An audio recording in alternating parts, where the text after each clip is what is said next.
Good morning, everybody. We're really excited to be here, and let us get adjusted in our director's chairs. I can never figure out why they use these in Hollywood. They're so wiggly and unstable. It's our honor to be here with you, and of course, our honor to be with you, Maureen. Thank you so much. In case you don't know, Maureen, we encourage you to just, you can look up a bunch of stuff, but we're going to talk about some really profound things this morning, if we may. We could say that there's expertise levels in information. As a human being, we kind of have a tendency to do that, categorically give strength to some and weakness to others. But we will go ahead and say that there is an expertise level to some knowings and some experiences, and refinement process to accessibilities and receivership. Maureen is certainly in that category. And for the listeners, we're going to be talking a little bit about Akashic records, karma, physical embodiments, manifestation processes, realities, experiences that we create for ourselves, and some of those powerful issues of empowerment, which is really, really lovely. So for those of you who are not familiar with the term Akashic records, we're going to give you a little bit of education this morning with Maureen and let her tell us a little bit about the extraordinary things that she does. Welcome. Thank you. Thank you for having me. It's a real pleasure as well. Thanks. So the Akashic records are a body of knowledge that exists dimensionally different from where you and I are at, and it can be accessed. It is like a library, but it's a living library, so it is alive, and everything we do impacts it. Everything we think about impacts it. So although it is not interfering with free will, at the same time, if you're thinking about 2 or 3 choices, well, I'm going to go to Los Angeles, I'm going to go to Las Vegas, I can't decide which place to go for my vacation, you actually are funding with your energy the location, the ideas, as you look at the brochures, as you go out on the web. When you put money into it, you are funding it even more, and that helps solidify whatever your choice has been. And then the other version fades away and isn't as available. But there is visibility when you're in that indecision state. Yeah, and we always support, obviously, energy never dies. It transfers itself, it expands itself. Exactly. And we are energetic beings. Thankfully, more and more people are coming to that knowing, though they don't know what to do with it. It sounds cool, right? It sounds like there's a resonance of possibility entangled in it somewhere, mysterious and magical and desirable, right? And of course, physical beings don't even know who they are in any dimension for Yes. many, many portions of their life. That's true. And and we all do knowing differently, and we all do recognition differently. And many, many people go through suffering and trauma and abuse to their own selves, oftentimes. Why? How? When? Why? Well, let me tell you a story. I had a client that was a very high angelic being. And, before I go any further, I want to say that Edgar Cayce, the well-known American psychic, called the Book of Life the Akashic Records. And the Book of Life is mentioned many times in the Bible. And so it's not an unusual concept, but it is a newer term. It's only been used in the last 100 years or so. Akasha is a Sanskrit word meaning sky. So the story about this woman who was a very high angelic being had been physically abused by her father. And she was one of maybe 6 children. And she wanted to know, what was up with that? Why, what kind of karma did she have to bring that in? And the record keeper said it was not about karma. Yeah. You came in to stop the madness. Nice. And she said, oh my God, I stood in the way of him going after all of my siblings. Nice. And every time he wanted to, I stepped in and took the hit. And the record keeper said, through me, you have the ability to transcend all of this. Mm-hmm, of course. And because of who you are energetically, it will be easier for you than some. Right. So we encourage you to just leave it all behind and say, you did job 1, now you get to do job 2, whatever that might be. many people who go through traumas and issues and challenges in their life will step into what we call Americanized traditional applications of working things out, and it doesn't work for people.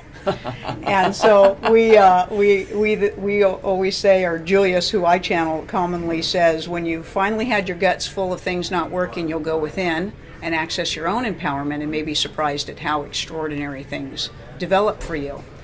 And so energetic spirituality, of course, we support is the answer, but it can be challenging and confusing. There's so many theories out there that are designed to aid everybody, we hope. But what we love about some of these applications and some of this knowledge is in spirituality, there's some real tangibility to it. You know, there's proof, there's records, and the logical mind of a human being often needs that for their encouragement and their support. Right. When you started channeling and receiving information, and I know for my own self, it's kind of it's a process of even our own acceptance of what's going on. Were you so shocked that you didn't listen for a while, or were you really just curious about it? How did your bravery come out? Well, there are people who are born fearless, and I have met a few young people who are born fearless, and woe to their parents because it's very scary for them. And I was one of those people who was born fearless. Nice. So I was mostly curious. So when things started to happen, I was just curious. And I was very fortunate because there was no one in my family that ever judged it or called it out as bad or wrong. Right. So my father said, be careful, but that was it. Right. You know, which is fabulous. But he also had a gift that he never used. Right. But he could see inside people's bodies, and he never wanted to use it. But he came back from a class back in the day when another well-known teacher was teaching, and he only went to this one class with my mother, and he was able to see into people's bodies and see cancer, and he didn't want to be the one telling people, so he basically, said, okay, that's interesting, I can do that, but I'm not doing it. And did he tell you that? Did you finally have those conversations with him? He was very open about it. Nice. Yeah, very open about it. And he had been a prisoner of war, and I think he was pretty plugged in. Yeah. So, he was a brilliant man and a well-known community leader and well-respected. So at his funeral, the priest said he never intimidated anybody, and all 5 of my siblings and I in the front row burst out laughing because he may not have intimidated you, the priest, but he sure as heck intimidated the rest of us, Right. So he was a powerful man, and he was in his power, and that's I think something that I brought into adulthood that a lot of people don't get the benefit of, and that was, be in your own power. Stand behind what you have to say. And, as a child, he would tell us, okay, fine, get the encyclopedia and prove it to me.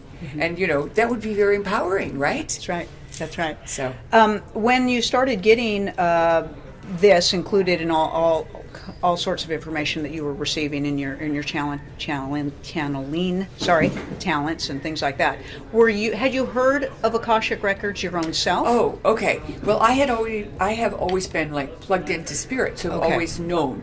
So even as a child, I knew I was being watched, for example, by ETs. I didn't know there were ETs, but I knew I was being watched by them. And I just assumed everybody else knew that, even though I didn't know that they didn't. And then as an adult, I began teaching a meditation called the Merkaba. Okay. And I began teaching it all over the world because I became very well known in that work. And that work led me to develop a skill called higher self-connection. And my particular protocol that is easy for people to learn only takes 6 weeks. And they will have 100% accuracy. So the next thing that happened to me after that was I was waiting for someone in their car while they checked on something, and we were going to go to dinner. And I had just finished teaching a course, and I went into a lucid dream. And in this lucid dream, I was told that a particular astrologer that I knew in that city, that was not my home city, had a message for me. So I called and left a message for her saying, this is what I got. And she called me the next day. She said, you have to understand I don't do messages. Right. And so I said, I get that. but I'm being told you have something for me. She said, well, I checked with my guides and they said the exact same thing. We have a message for her. And the message was that I was being given access to a dimension that had been close to humanity for eons. And I was being given a personal guide. And when I later asked, well, so it's been closed to humanity, am I the only one? Oh, no. Oh, darn. I thought I was really special. And you are.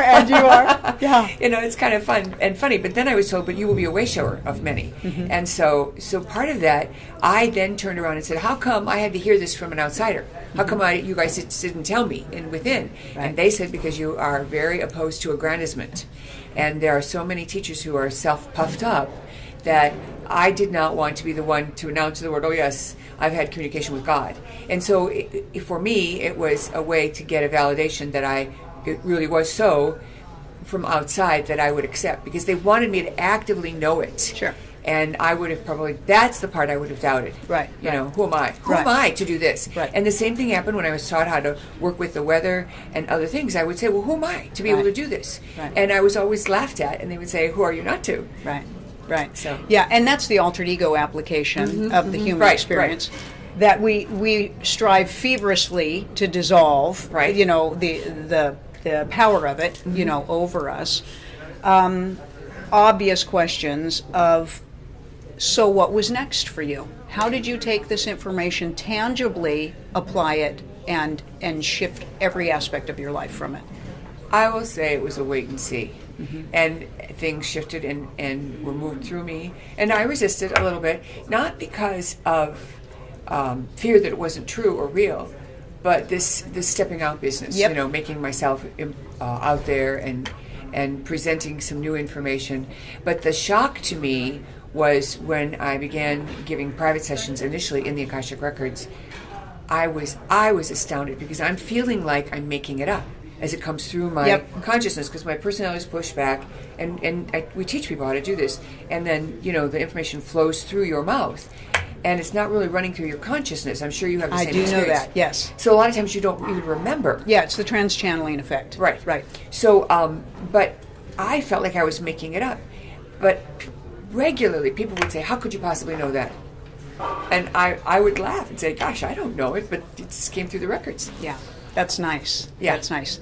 And thankfully, Maureen has been well received, which is profoundly useful for all of us, but also an extraordinary blessing to all of us. How did your husband handle this? Family? Had they always known you were this way, and so the support was pretty fluid? Well, I'm on my second marriage. In my first marriage of 25 years, I had 4 children. And my sons were always used to my being a little bit different. And one time when I was making a joke with one of my oldest son, and I said, yeah, well, when I'm in Chicago where he lived, this mutual friend of ours is going to let me drive his BMW. And he looked at me and he said, Mom, he must not have checked in with his higher self. And you were like, there it is.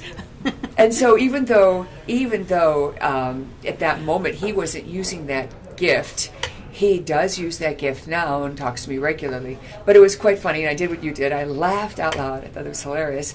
And that's when you know that what you're doing with your children is paying off. Like another time, my son came home from his job at McDonald's, and back then, kids at age 15 were allowed to work the cashier. They weren't allowed to work the equipment, but they were allowed to work the cashier. It was a human shortage. So he said, Mom, I saw Instant Karma today. And I thought, I have never heard him say anything like that, although he's heard me say it plenty of times. And I said, well, what happened? And he said, well, this lady was really obnoxious to us, and she complained that her fries were cold, and I got her fresh fries. Then she complained that her milkshake was warm because she had waited for the fries. And she went over to the condiment counter, and she started to put ketchup on her fries, and the ketchup container blew up all over her white coat. And he said, my manager was standing behind me watching, and he pushed me aside. I'll handle this. So I'm sure he had a good laugh over it. Yeah. And my first husband, I always called him the reluctant mystic because he had information, he had understanding, but he wanted to be normal. So he resisted and struggled with it, so he didn't really approve. but he came around. Nice. Nice. And we're, he's a good person and a lovely human being. And my current husband absolutely adores me, which is fabulous. Yes. And he was told when he met me, don't let her get away. Nice. So. That's lovely. Yeah, I'm very fortunate. Yeah. Have you found satisfaction, fulfillment of the changes that you are able to help facilitate for other people, the roles that you play, and to see the unleashment of some of the traps that people, the snare traps that people have caught themselves, and you go around and you kind of release some of the snare traps? And it's very interesting because I've had the good fortune of, as I said, teaching all over, and I have lots of big classes in other countries. And one of the things that I have observed is what I would call a dimensional shift. And it literally is the unleashing in an instant of a belief system that has you locked down. Right. And just kind of withdrawing your energy there and putting it over here. Right. Where it's a fit for where you're at now. And I actually see it dimensionally. Yeah. And what it looks like is in an earthquake.